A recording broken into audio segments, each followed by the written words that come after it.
A man was gunned down at the Piako airport only hours before landing. He was shot dead before he could leave the compound. A second man was injured as gunmen opened fire at a parked car outside the arrivals area at the Piako airport. Around 2:30 a.m., the man arrived off a flight into Trinidad and Tobago and was making his way towards a black SUV when gunmen opened fire. 30 spent shells were found on the scene. However, the deceased still hasn't been named. The UNC continues to roll out its proposed development plan ahead of the 2025 general election. They recently revealed their plans for the regulation of cannabis production and exports and enabling the global revenue streams for platforms such as TikTok and YouTube, as local content creators who receive traffic to their content cannot receive ad revenue. They also have plans to create legislation for communities to erect walls and gates to combat crime. In less than 2 weeks until the 2025 general elections, the PNM has revealed their manifesto and they're promising national transformation. The PNM are promising a more modern government through digitalization and decentralization. They will be improving on public service delivery, enhancing transparency, and streamlining the process of pension applications.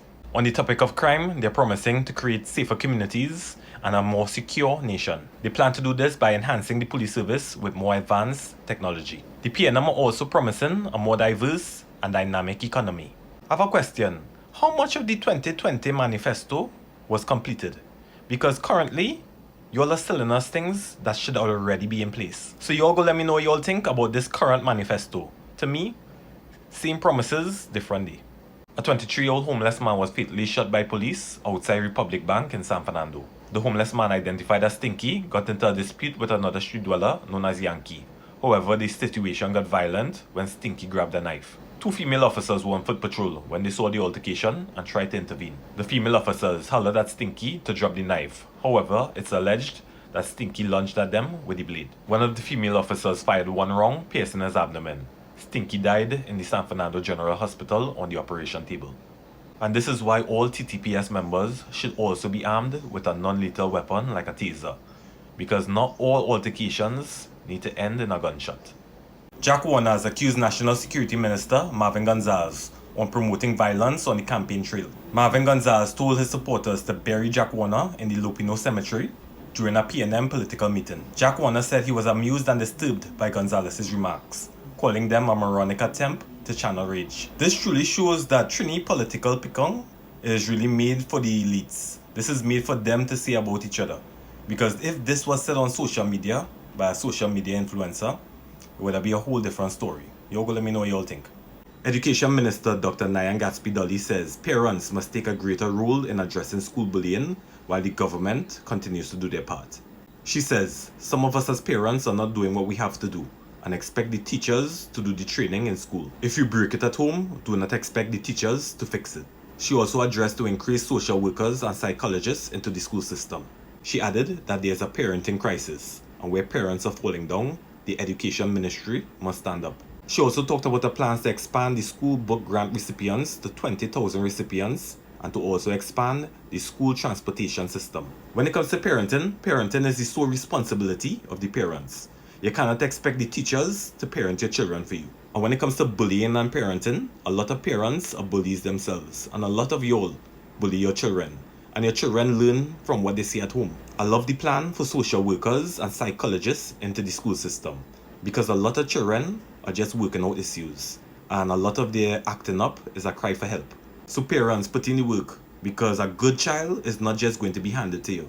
And you cannot ignore your child's cries for help. A local TikToker and Trinidad artist has been arrested for online political threats. The local TikTok influencer was arrested on April 11th in connection to a viral video in which he made violent threats against people of a certain political party. The TTPS are warning citizens that they take public threats of safety and national security seriously as we lead up to the general elections on the 28th of April. Citizens are being reminded that freedom of expression must be exercised responsibly. Prime Minister Stuart Young has promised to review the legal firearm system by which ordinary citizens can apply for guns.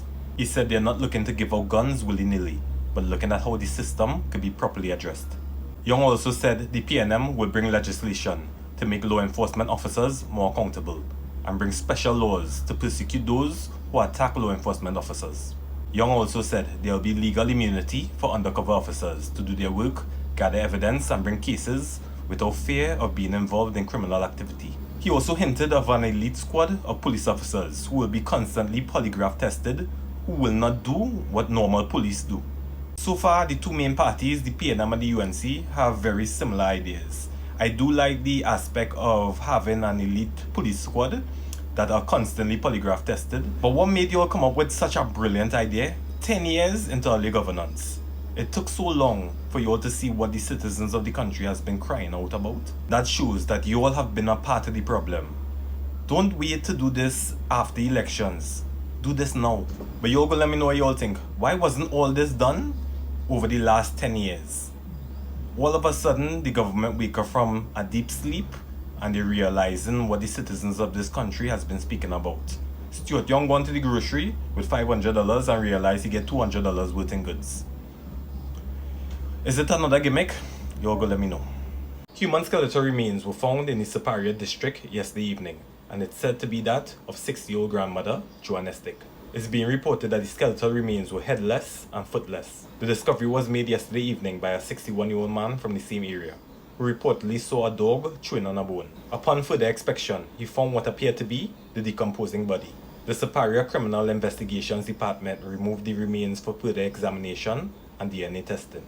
On March 13th, Joan Estick's head was found in a cooler bag in Superior. Her body was never discovered. If you enjoyed the content and you want to support independent media, think about subscribing to the channel. We have packages as low as $2.99 per month, and one of the perks are you get an extra video per day. So support independent media, because somebody have to guard the guards.